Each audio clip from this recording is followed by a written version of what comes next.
Hello, everyone, and welcome back to Cheddar Business. According to the Boston Consulting Group, a strong majority, 71%, of investors are sufficiently concerned that a recession will be here by the end of next year.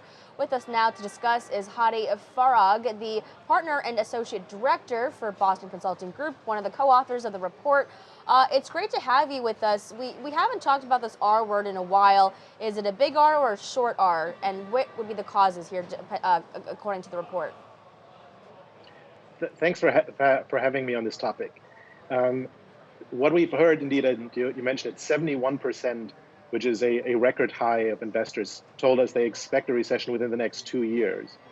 Um, the good news in that is most of them expect it to be a maybe extended but not very deep recession.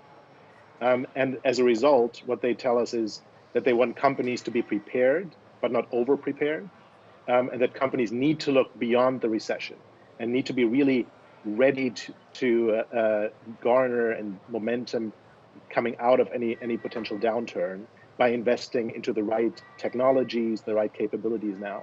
So you highlighted in this report to that point that investors are looking for this long-term value creation. How is that different from what investors have been looking at in the last year or so, specifically with high growth tech stocks, for example? And the important thing here is this is much broader. This is not limited to the companies who need to invest in technology because it's their core business. What we asked deliberately investors who cover a broad range of industries, and actually not just the US, but globally. And they told us, for instance, 50% of all companies need to get more aggressive and more ambitious investing in new technologies, their technology stack, their digitization, something where probably a lot of the well-known technology companies are already ahead of the curve. The rest need to catch up. Yeah, the title of the report is Investors Want Companies to Be Resilient and Bold. I mean, I would say generally that most investors want companies to be this way always, right? So what makes this next time period very different? I think it's two things, right? One thing is when you look back, the last 10 years have been a very stable, very positive path.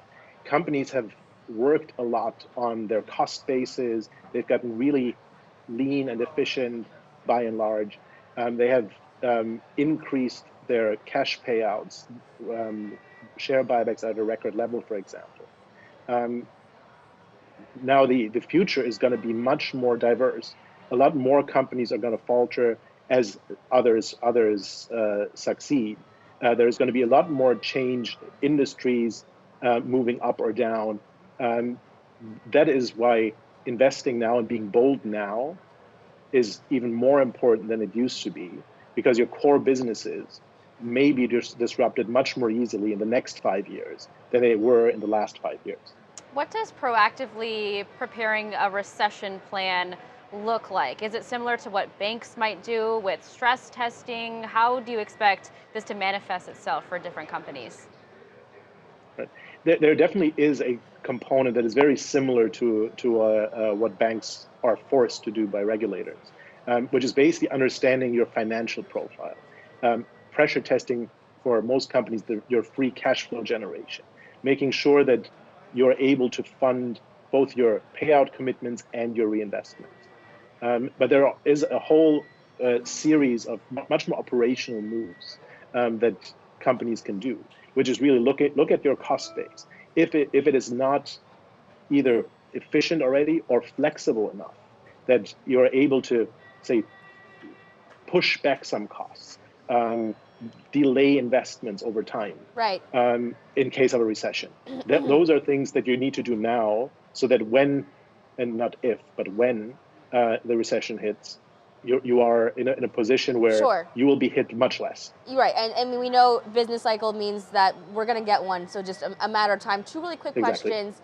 Um, One, if they are expecting investors now that this is happening by the end of next year, is it really enough time for companies to start preparing now? And then why aren't the markets, or have the markets already also taken this into consideration, given your survey and what we're seeing markets do now, might suggest something different. I don't know. Interpret that for us. Right. So I think there definitely is still time. putting a recession plan in place and really thinking about your future is something where, with a concerted effort, you can be there in a few months. You don't need to wait until the recession hits 6 months, 12 months, 24 months down the road. On the second question, I think the main thing is to be prepared across a broad range of scenarios, to be prepared for the different demands that are coming up. And it's not just limited to macroeconomic risks. It's things like investors are looking at very different things. What investors told us, for instance, was 60% of companies, or over 60% of companies, are not yet doing a good job of integrating sustainability into their core strategies, Yeah. and thereby into their communications. I guess what I was just saying really quickly that the markets. Do you think the markets are pricing in what the survey is suggesting, that 71% of investors, like here, on Wall Street, expect that it's going to happen by the end of next year? We don't see that yet, because also over 70% of investors tell us they think the market is overvalued. The thing is, I don't think investors see a lot of alternatives right now. So they are still long in the stocks, and in a sense are probably going to sit through most of that. That's why they want companies to be prepared all the more. Okay, awesome. Thank you so much for sharing this study with us and being on. Hady Farag is partner and associate director for the Boston Consulting Group. Thanks so much.